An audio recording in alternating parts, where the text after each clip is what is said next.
Alam mo kung ano yung maganda kapag nasa probinsya ka? Yung parang sobrang layo mo sa problema.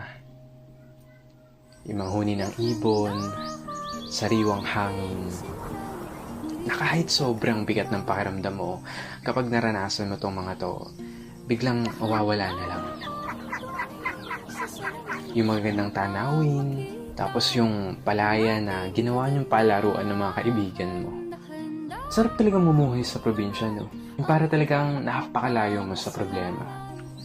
Yung parang napakalayo mo sa malupit na sistema ng mundo.